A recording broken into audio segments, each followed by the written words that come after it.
Hello, welcome back. My name is Sophie. I made a video a couple of weeks ago talking about hyped books and whether I thought they were worth the hype or not, but that was only a portion of the books that I had to talk about because I put out a call for your recommendations of famous, beloved, hyped, however you want to think of it, books that are worth the hype in your opinion. I only talked about the books that I have read. There are a bunch of books, 29 in fact, which I have never read, and now I'm going to talk about those.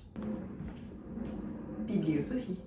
I have come armed with some brief descriptions of each book, and some of them I know about, some of them I barely know anything about, and we're kind of gonna decide right here, right now, if these are books that I would like to read in the near future, in the far future, never. Let's see. First up chronologically is White Nights by Dostoyevsky. Description of this short story is: the narrator is a young man living in St. Petersburg who suffers from loneliness. He gets to know and falls in love with a young woman, but the love remains unrequited, and I'll leave it off there. This I already know I want to read, and if you already follow my channel, you know that too. I have recently listed it as a book or novella that I would like to get to this summer. It's very short, actually it's not even a novella, it's a short story. I'm definitely interested in it, and I'll probably be reading it even this month. Next up is Great Expectations by Charles Dickens. This is a Bildungsroman that depicts the education of an orphan, nicknamed Pip.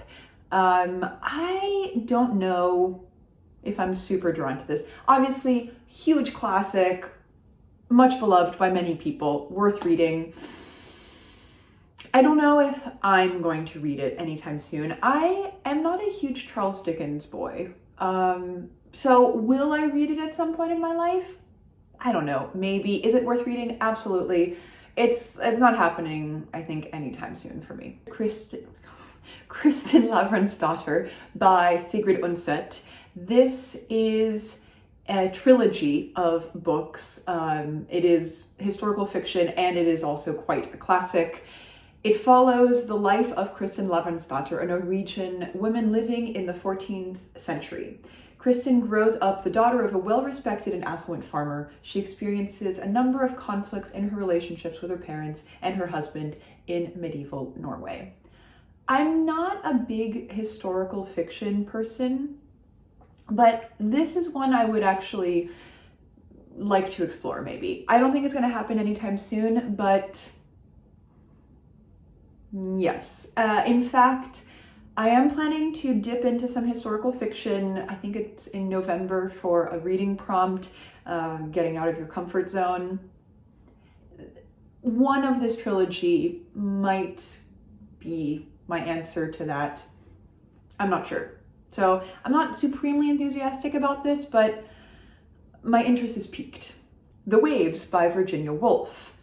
The Waves is often regarded as Virginia Woolf's masterpiece. It begins with 6 children playing in a garden by the sea and follows their lives as they grow up, experience friendship and love, and grapple with the death of their beloved friend. Woolf draws her characters from the inside, revealing their inner lives, their aspirations, their triumphs and regrets, their awareness of unity and isolation. That was a very long description, sorry.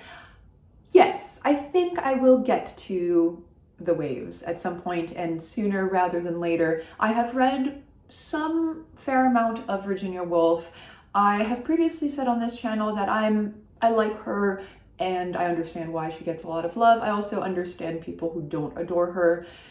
This one is one that I feel I ought to read, really. I don't need to be a completionist in Woolf, but this one I think is one that I should really read. So, I don't know. Within the next year? No. I cannot make those promises. Let's not say that. But yes, this one more enthusiastically look forward to reading. Rebecca by Daphne du Maurier. Rebecca is a 1938 Gothic novel. It depicts an unnamed young woman who impetuously marries a wealthy widower before discovering that both he and his household are haunted by the memory of his late wife, the title character. Yes, I think I should read Rebecca at some point. And in fact, I think I should read it Halloween-y time 2025. I have seen the film. I would like to see it again, or the original film, I should say. And yes, I think I should really read Rebecca. I know that it's one that people really like. So, I mean, obviously, all of these are ones that people really like, but that one interests me. Yes. For Whom the Bell Tolls by Ernest Hemingway. It tells the story of Robert Jordan, a young American volunteer attached to a Republican guerrilla unit during the Spanish Civil War. Again, very much worth reading. It's one of those kind of must-have classics. I have read some Hemingway. Cold take, good writer. I have not read Hemingway in a while. This doesn't light my fire. Yeah, I mean, it might be shocking to you. Yeah, I don't know. I'm not going to get to this one anytime soon. I'm not in a Hemingway phase of my life. Maybe I will be in 5, 10, whatever number of years. Yeah, right now I'm not Hemingwaying, but I understand that it's a huge classic. 100 Years of Solitude by Gabriel García Márquez. This is another one that I'm not super enthusiastic about. The brilliant best-selling landmark novel that tells the story of a family and chronicles the irreconcilable conflict between the desire for solitude and the need for love, in rich, imaginative prose that has come to define an entire genre known as magical realism. I am sure this is a great book. I'm semi-sure I would like it. The description actually is very interesting, but I am afraid of it. I'm just not enthused. So, should I read it? Probably. Will I read it anytime soon? Less certain. Also, please give me my flowers for sight reading these texts. I am finding it very slightly stressful. I have compiled these in a document, but I did not practice reading them, and so I'm cold sight reading them on camera, and it's hard. Reading is hard. Gravity's Rainbow by Thomas Pynchon. The narrative is set in Europe at the end of World War II and centers on the design, production, and dispatch of V-2 rockets by the German military. In particular, it features the quest undertaken by several characters to uncover the secret of a mysterious device, the Schwarzgerät, black device, which is slated to be installed in a rocket with the serial number 00000. Yes. I don't think it's going to be anytime soon. I have read Pynchon before. I've read Crying of Lot 49 and V. I've never read his gigantic books, this being one of them. Gigantic in terms of kind of cultural importance, and also it is a chunky boy. I have it, actually.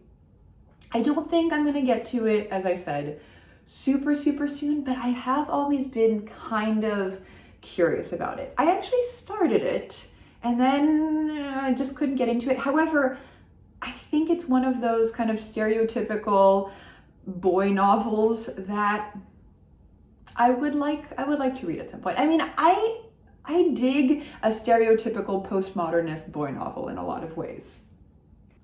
The Power Broker by Robert Caro. This is not a boy novel. This is a dad book. The Power Broker, Robert Moses and the Fall of New York, is a 1974 biography of Robert Moses. The book focuses on the creation and use of power in New York local and state politics, as witnessed through Moses's use of unelected positions to design and implement dozens of highways and bridges, sometimes at great cost to the communities he nominally served. It has been repeatedly named one of the best biographies of the 20th century and has been highly influential on city planners and politicians throughout the United States. The book won the Pulitzer Prize in 1975. Another super long description. Yes, I do really want to get to this one. I also own it. It's right there. It is a chunker. If you're not a New Yorker, or if you're not into city planning, you might not know about Robert Moses, but if you are either a New Yorker or a city planner, you probably have heard of him. He looms large as a villain in 20th century urban infrastructure. And this book looms large as kind of like this golden piece of journalism. So I don't know if I'm getting to it anytime soon, but I think it is probably worth its hype, and I do want to get to it. Neuromancer by William Gibson. Neuromancer is a 1984 science fiction novel. Set in a near-future dystopia, the narrative follows Case, a computer hacker enlisted in a crew by a powerful artificial intelligence and a traumatized former soldier to complete a high-stakes heist. I've never heard of this because I don't know sci-fi super well. I think I would love to read this, actually. I like sci-fi and kind of those big classic sci-fis. I've read very, very few of them, but I don't know. Artificial intelligence, high stakes heist, I'm into it. So don't quote me on this, but I think I'll try to get to this relatively soon. Hyperion by Dan Simmons, continuing our sci-fi novels. This is a 1989 science fiction novel, the first book of his Hyperion Cantos series. It won the Hugo Award for Best Novel. The plot of the novel features multiple timelines and is told from the point of view of many characters. It follows a similar structure to the Canterbury Tales. That's interesting. A framing narrative serves as a means to present the tales of a group of pilgrims sent to Hyperion's time tombs, to make a request of the Shrike, a metallic creature that is said to grant one wish to each pilgrim.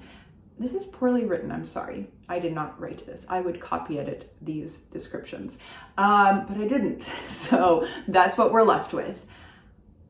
This one somehow doesn't catch me as much. I don't know why. Canterbury Tales is interesting. Let's say a soft yes.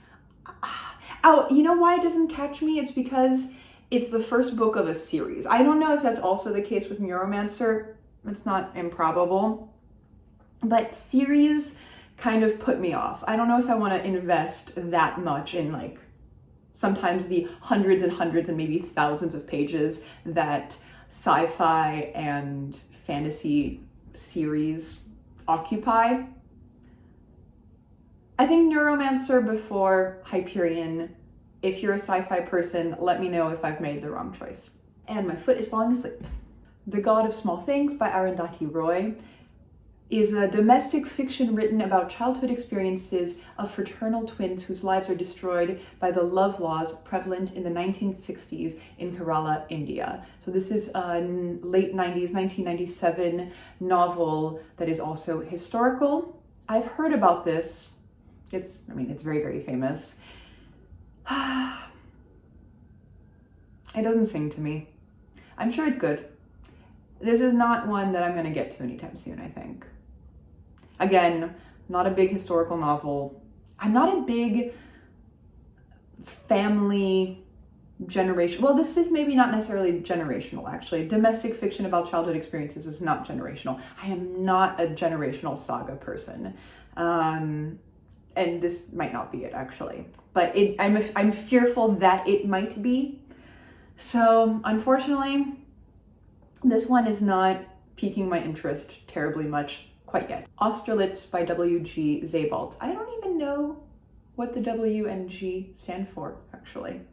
A small child, when he comes to England on the Kindertransport in the summer of 1939, Jacques Austerlitz is told nothing of his real family by the Welsh Methodist minister and his wife who raise him. When he is a much older man, the fleeting memories return to him, and obeying an instinct he only dimly understands, he follows their trail back to the world he left behind a half-century before. There, faced with the void at the heart of 20th century Europe, he struggles to rescue his heritage from oblivion. Yes. Very, very enthusiastically, yes. This is actually one of my stack of shame books because I have been saying that I'm going to read it and other Sebald for years. I own it. It has been on my TBR for literally years. So this is an enthusiastic yes, soon. I am almost certain I'm going to love this book, and why haven't I gotten around to it yet? Who can say? But yes, yes, yes. The Vegetarian by Han Kang. The Vegetarian tells the story of a graphic designer who one day suddenly decides to stop eating meat after a series of dreams involving images of animal slaughter. This abstention leads her to become distanced from her family and from society. This is another very enthusiastic yes, very soon. I have said on this channel that I want to read more of her novels. I read my first Hong Kong earlier this year, her most recently translated novel, and The Vegetarian and Human Acts are the two of her books that I really want to read soon. And actually The Vegetarian was the one that I was thinking of reading next, so in the next few months, before the end of 2025, excuse me, I want to get to this book. Elena Knows by Claudia Pinheiro. This is another yes. Oh, I should tell you the description. After Rita is found dead in the bell tower of a church she used to attend, the official investigation into the incident is quickly closed. Her sickly mother is the only person still determined to find the culprit.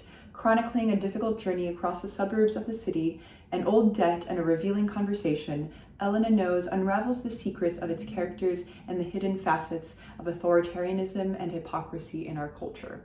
I was so excited about getting to this one that I said yes even before reading out loud the description. This is one that I've heard a lot about, also much like The Vegetarian. A lot of people, several people recommended it to me in this most recent round of hyped book call, and it's one that I've heard a lot of you talk about, and that has been of interest to me for a couple of years now, since it came out in translation. So I'll probably read it in English rather than French, but yeah, I definitely want to get to this one soon. Wolf Hall and Bring Up the Bodies by Hilary Mantel. So we've got another historical fiction. I didn't even bother to find a description of this. This is Henry VIII. This is a fictionalized chronicling of kind of all of that, or at least some of that. I know it's good. I know a lot of people really like it. Ooh, I have been toying potentially with reading it again for November. It's long. Not only do I not like historical fiction, I'm not that into English history, quite frankly. I would rather read one of Shakespeare's historical plays, TBH. I don't know. I know these are good books. I don't know if they are for me. We'll see. Antifragile, Things That Gain from Disorder by Nassim Nicolas Taleb. The titular concept of anti-fragility uses examples from science and mathematics to argue that some systems are strengthened by encounters with disorder, and to link sensitivity to disorder to nonlinear responses and optionality. I have never heard of this book. This is one of only a few books on this list that I had never heard of before. The description is actually really interesting to me, so my interest is piqued.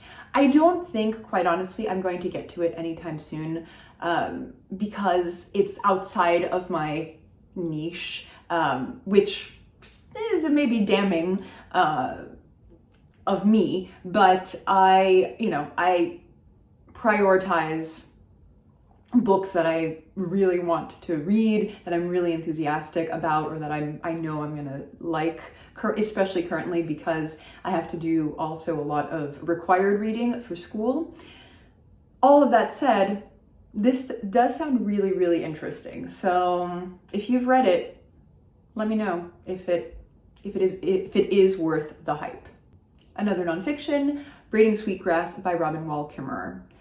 Braiding Sweetgrass, Indigenous Wisdom, Scientific Knowledge, and the Teachings of Plants is a nonfiction by Potawatomi Professor Robin Wall Kimmerer about the role of indigenous knowledge as an alternative or complementary approach to Western mainstream scientific methodologies.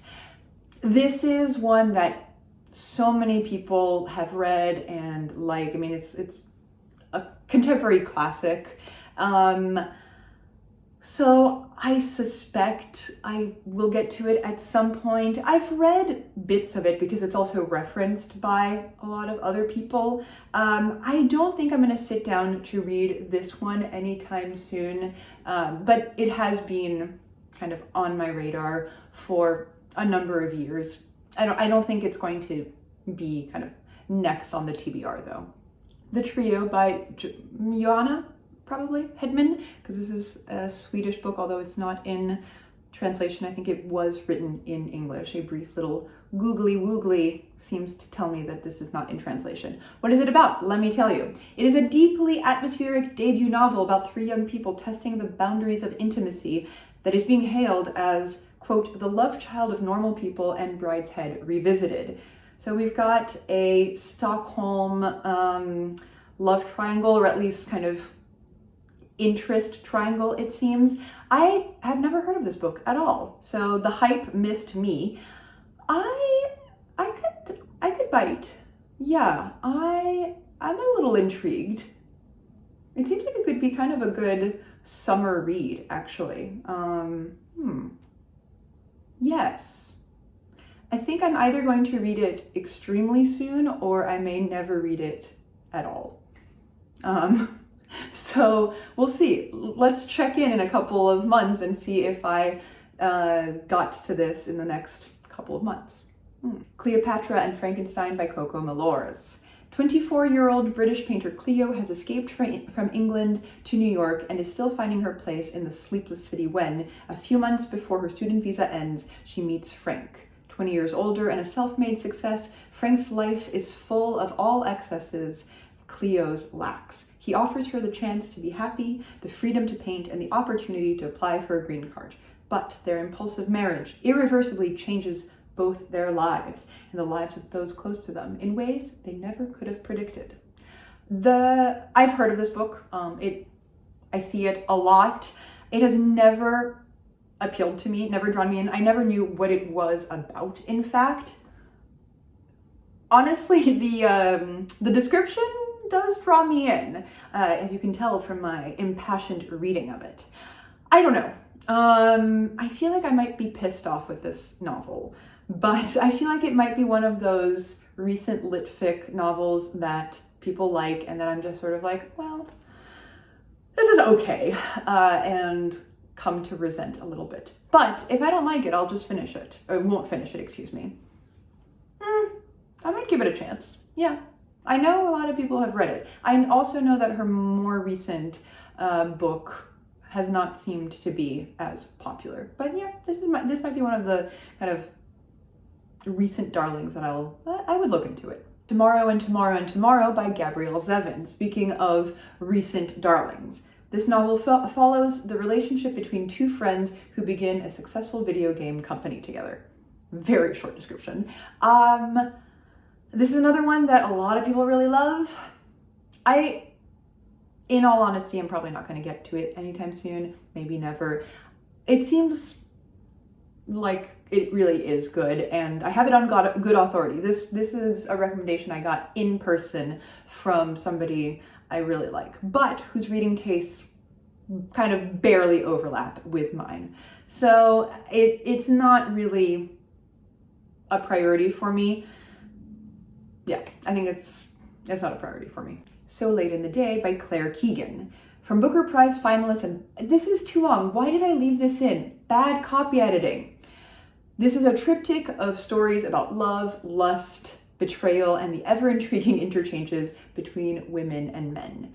I said in my previous video about hyped books that I don't think Claire Keegan is worth the hype she gets. Not because she's bad, because she's not bad at all. In fact, she's very good. I read Foster and I liked it. I found it lovely.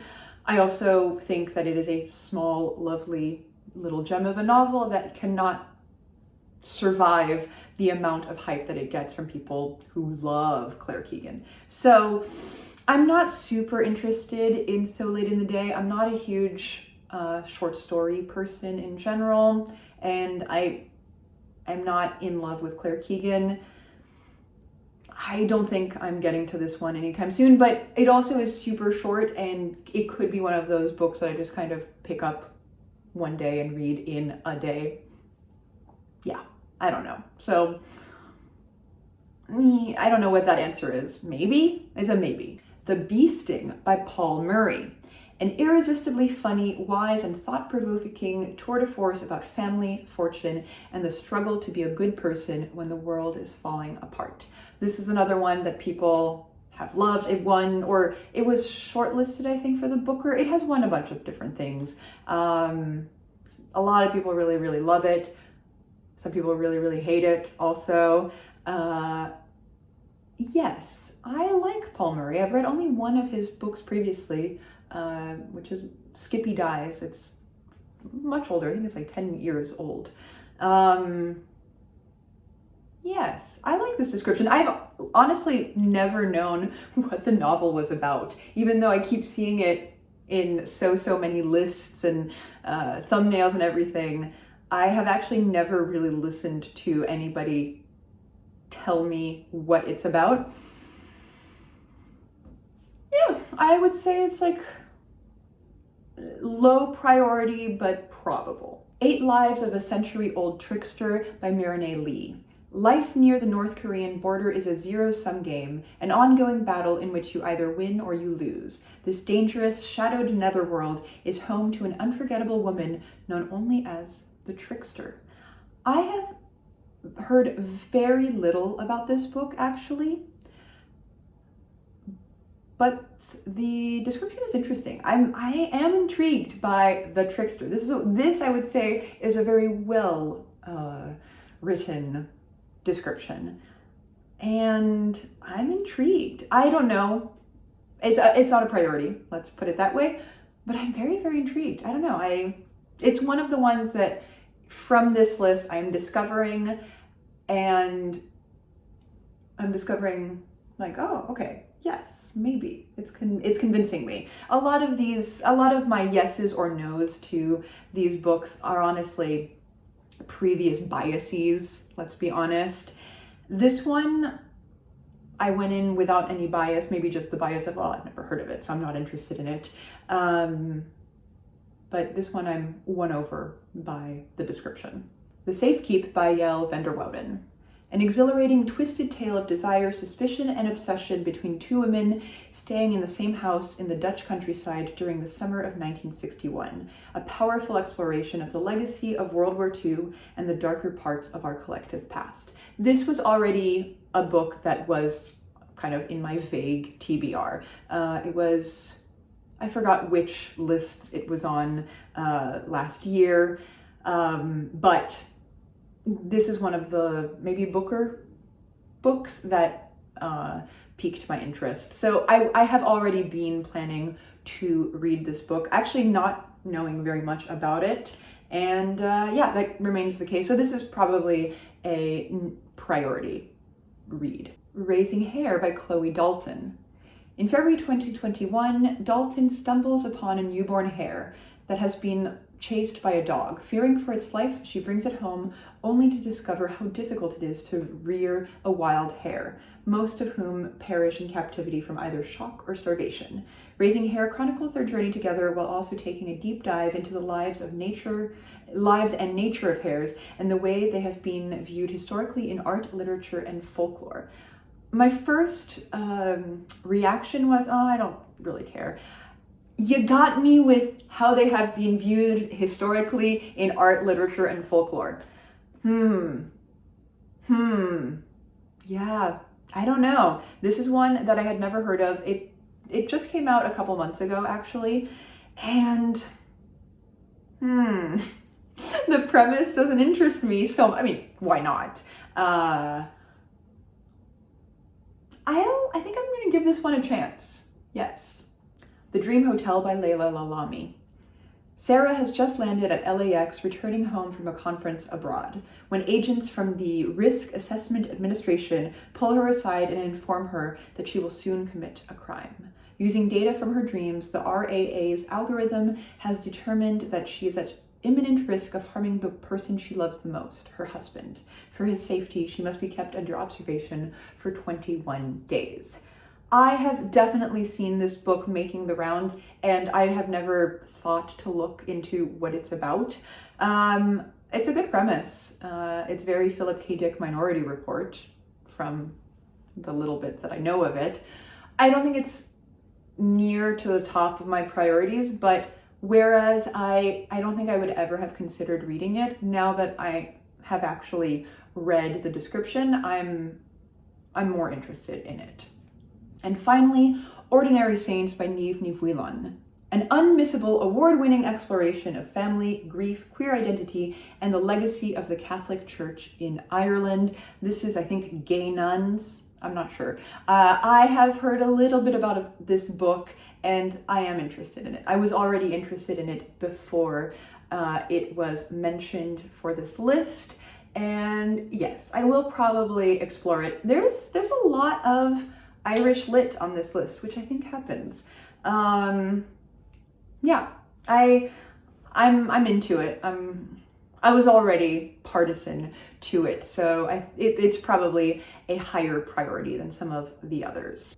So to summarize, because it's sort of like a soft yes, at the very least, to all of these, but what are the books that I want to get to soon? Dostoyevsky, White Nights. Austerlitz, Sebald. The Vegetarian, Elena Knows. And The Safekeep. I think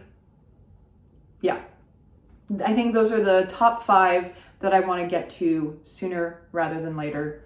White Nights, Elena Knows, Austerlitz, Safekeep, and The Vegetarian. So let's say I am getting to those this year. Yeah, let's say I'm getting to those this year. And voila, as always, thank you for watching. Thank you if you are watching and you are one of those people who gave me these recommendations. I don't think I missed anything, but it's not impossible. So if I forgot your message and your recommendation, I do apologize. Let me know what you think of these books, and if I should add even more books to my hyped books list. And yeah, let's check in about whether or not I've read my so-called priority books. Bye.